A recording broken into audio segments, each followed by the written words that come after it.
Ahmad. Selamat pagi Bu. Ya, kita bertemu lagi ya di pendampingan kelima ya.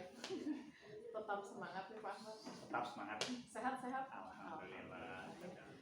Semoga terus selalu sehat ya. Katanya sekarang banyak aktivitas ya di sini ya. Sedang melaksanakan PPDB juga. Ya.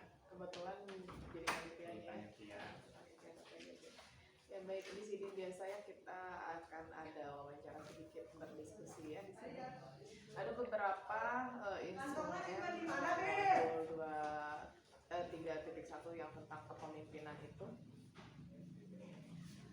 Tujuan yang instrumen 1.1 ini tentang hasil pemetaan sumber daya. Pertanyaannya, apa yang Bapak temukan ketika melakukan proses pemetaan sumber daya? Apa adakah hal-hal menarik dan khusus yang ditemukan? Ya, tentu saja ada hal yang sangat menarik ketika saya melakukan pemetaan sumber daya di sekolah.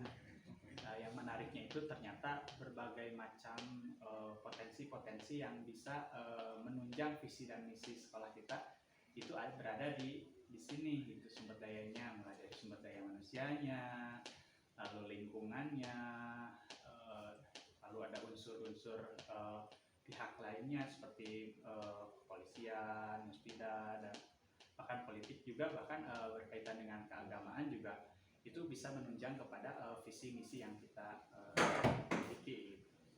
Itu yang sangat menarik. Bagusnya dari semua aspek baik Bapak.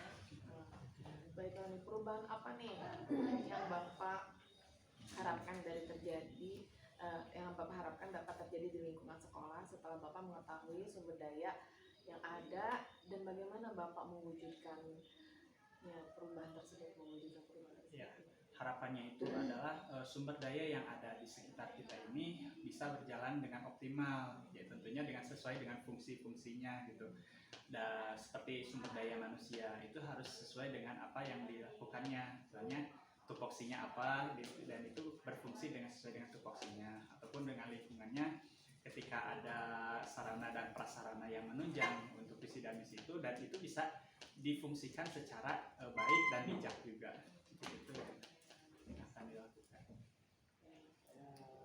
Nah, bagaimana nih Bapak akan menggunakan hasil pemetaan yang diperoleh untuk memaksimalkan potensi di sekolah? Nah, yang pertama mungkin kita akan berdiskusi terlebih dahulu, lalu kita memetakan, memilah dan memilih unsur sumber daya mana nih yang bisa kita optimalkan. Setelah itu kita komunikasikan dengan pihak yang berwenang. Nah, lalu langsung kita mengaplikasikan secara berproses sedikit demi sedikit, sehingga hal itu bisa menunjang kepada visi dan misi yang kita punya. Nah, itu tentang pemetaan ya Pak ya. Nah, sekarang ada lagi tujuan diskusi yang instrumen 1.2b ini adalah tentang refleksi mengenai sosialisasi visi sekolah. Nah, bagaimana nih respon Bapak dalam menemukan atau mengidentifikasi sumber daya yang ada di sekolah?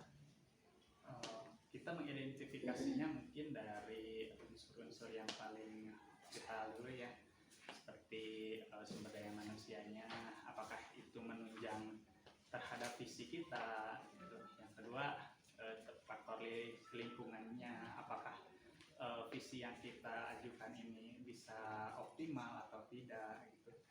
Setelah itu kita melakukan yang namanya komunikasi secara intens, dan kita lihat atau evaluasi juga secara berkala sejauh mana program atau visi kita itu berjalan. Lalu bagaimana respon warga sekolah lain terhadap visi sekolah tersebut? Selama ini responnya itu sangat positif, karena kita visinya itu adalah berpusat kepada siswa khususnya ya.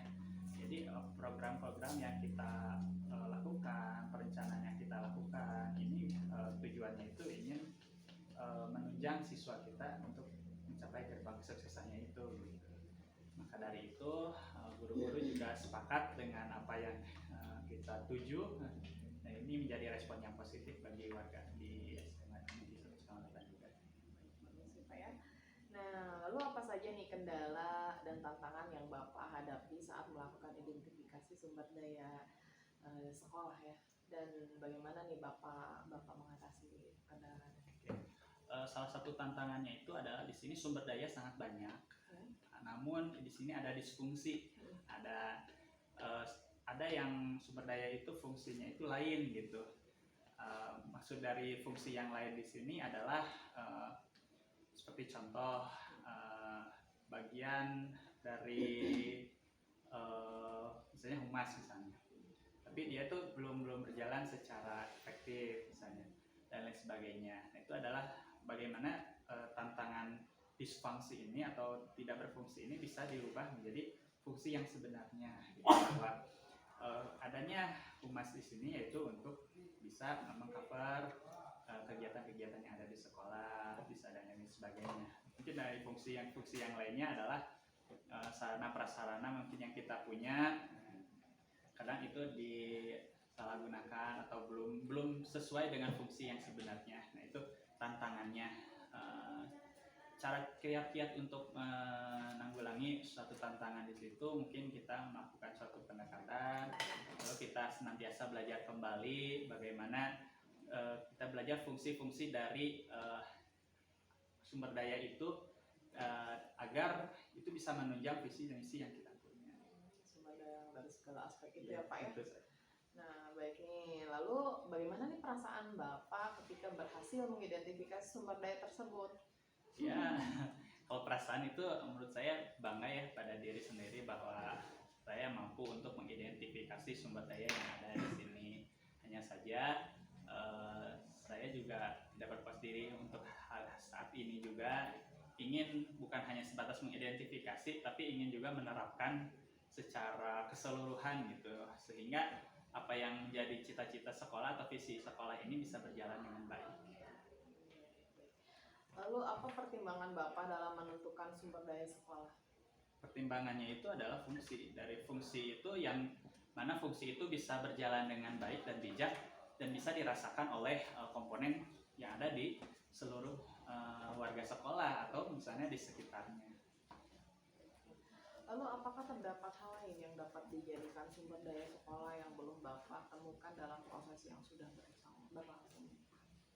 Mungkin dari segi disfungsi itu ya, ada beberapa hal yang ingin saya kembangkan di sini, yaitu adalah peran dari masyarakat sekitar, yang mana sebenarnya peran masyarakat sekitar itu dampaknya sangat besar sekali untuk kemajuan sekolah, berkaitan dengan apapun itu, misalnya perkembangan sekolah.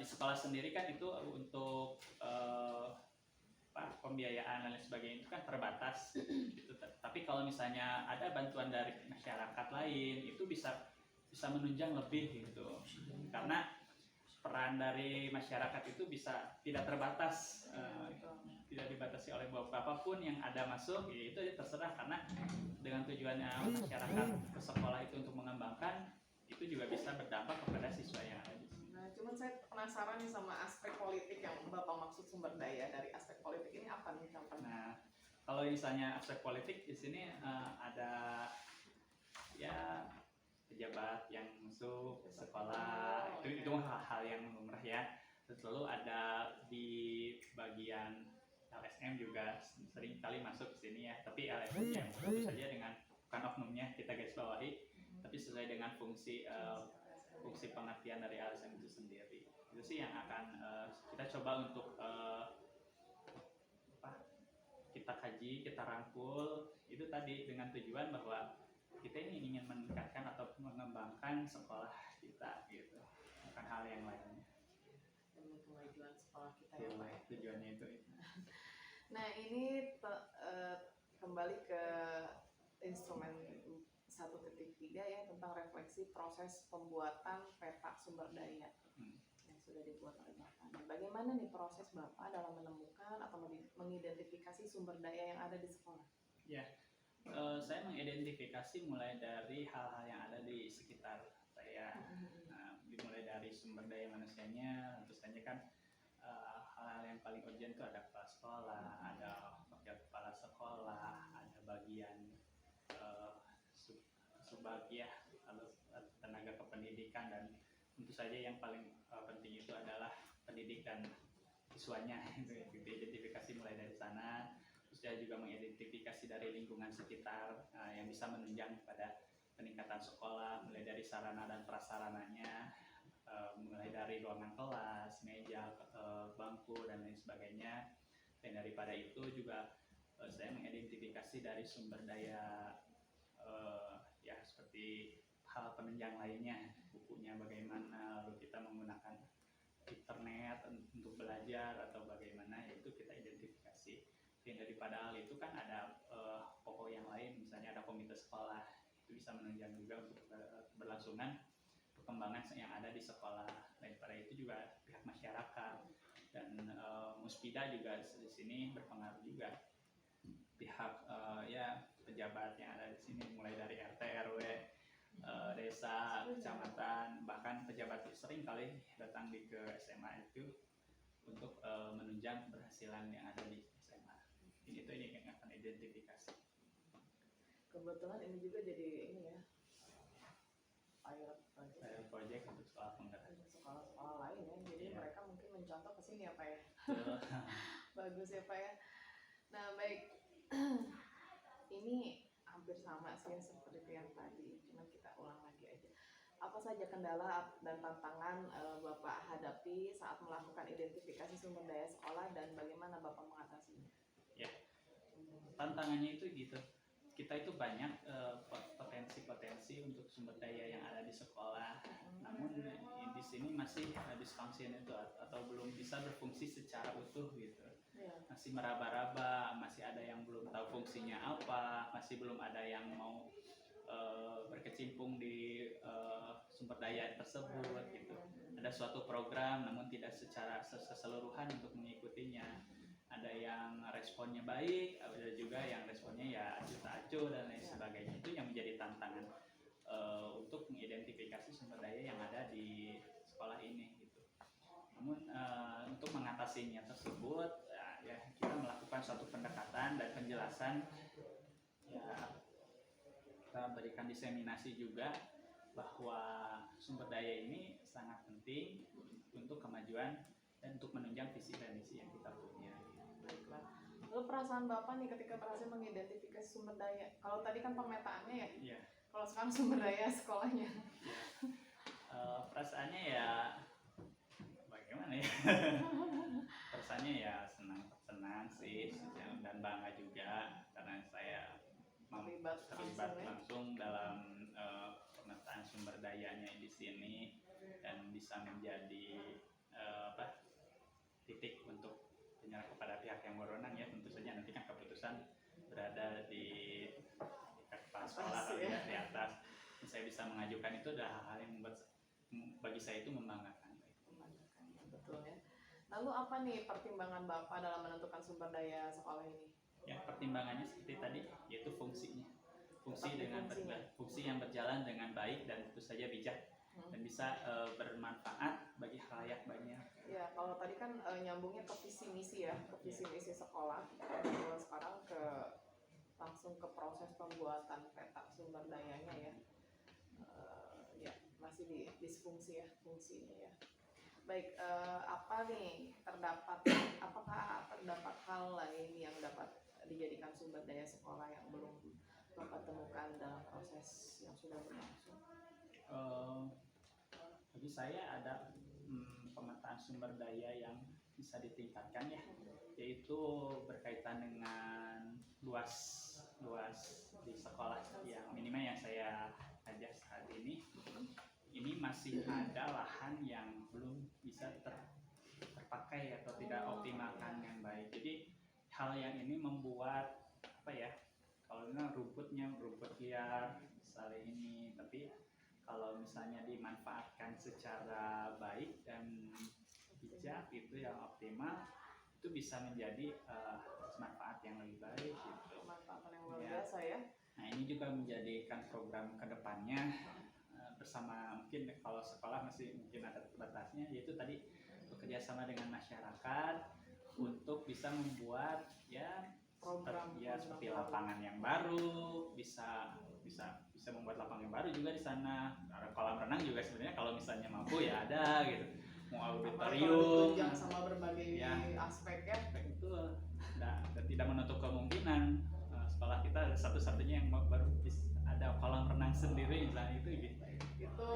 cita-cita cita-cita ya mudah-mudahan saja.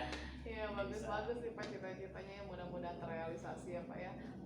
Baik, kita ke instrumen 1.4, ini tentang refleksi proses pengambilan keputusan ya, CGP buat.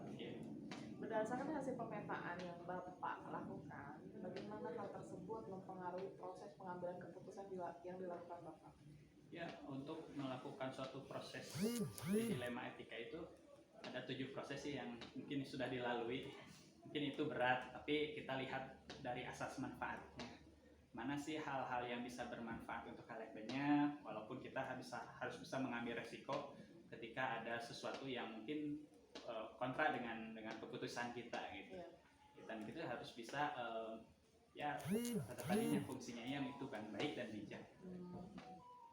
Lalu apa nih hal yang menurut Bapak masih perlu dikembangkan atau perlu dievaluasi dari keputusan yang telah Bapak buat ini? Mungkin dari diseminasinya ya, kita sudah membuat suatu keputusan, tapi kadang orang lain itu belum tahu apa yang kita putuskan gitu.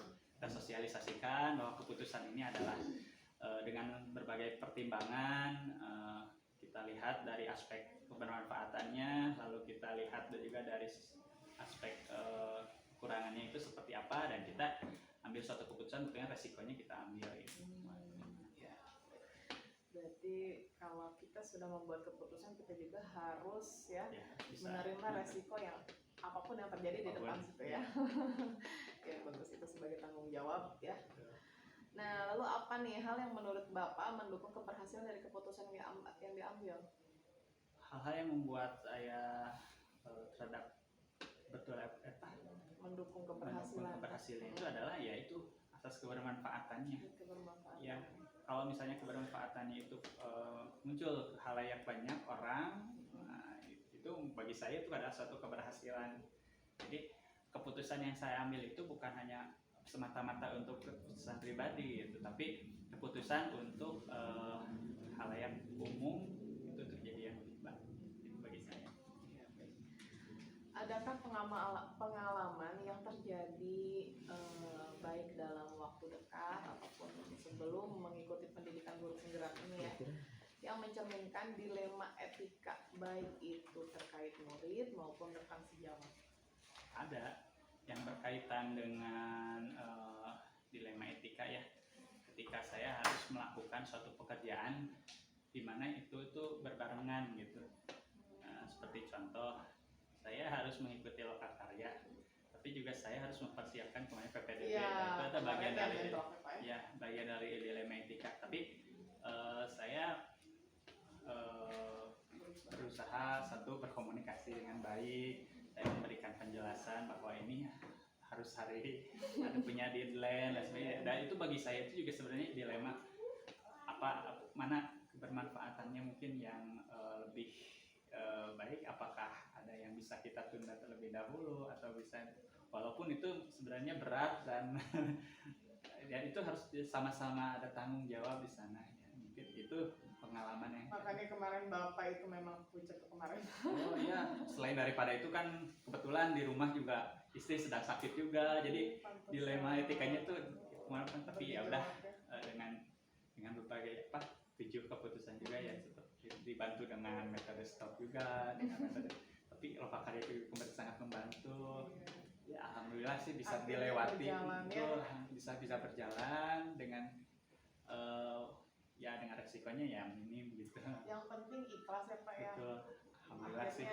Walaupun misalkan banyak gangguan atau apa, tidak apa-apa, yang penting sudah berjalan dan itu dilakukan dengan sangat baik ya. Semuanya pun terlampaui ya. CGP loh terlampaui itu biasanya sekolah juga terlampaui. Alhamdulillah ya. Gimana istrinya tapi sekarang sudah sehat? Alhamdulillah. Jadi tidak ada beban ya kalau istri udah sehat ya. Iya. Kalau Pak Ahmad kelihatan banget kalau misalnya istri di rumah sakit tuh. Iya, kemarin pas pendampingan kemarin juga kayak yang gimana gitu. Ya banyak ngelamun ya. Dah sekarang mah sudah plong, sudah sembuh. Baik Pak, menurut Bapak nih, apakah proses pengambilan keputusan yang dilakukan sudah sesuai dengan prinsip dan langkah yang dipelajari di modul 3.1 ini? Ya, saya mengacu kepada teori prinsip 3 prinsip dan 7 langkah.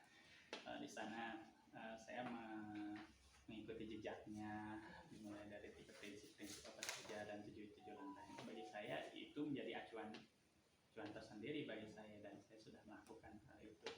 Kalau misalnya sudah melakukan secara optimal, insya Allah saya sudah sesuai. Mengenai hasil ya saya kembalikan juga nanti Depannya ya, karena hasil kadang suka berbeda-beda ya dari yang kita rencanakan. Baik, apa hal yang menurut Bapak masih perlu dikembangkan atau perlu dievaluasi dari proses pengambilan keputusan tersebut? Yang harus kita evaluasi itu adalah ya tadi, ketika kita sudah melakukan 3 prinsip dan 7 langkah-langkah tersebut, nah pasti ada timbul yang namanya resiko.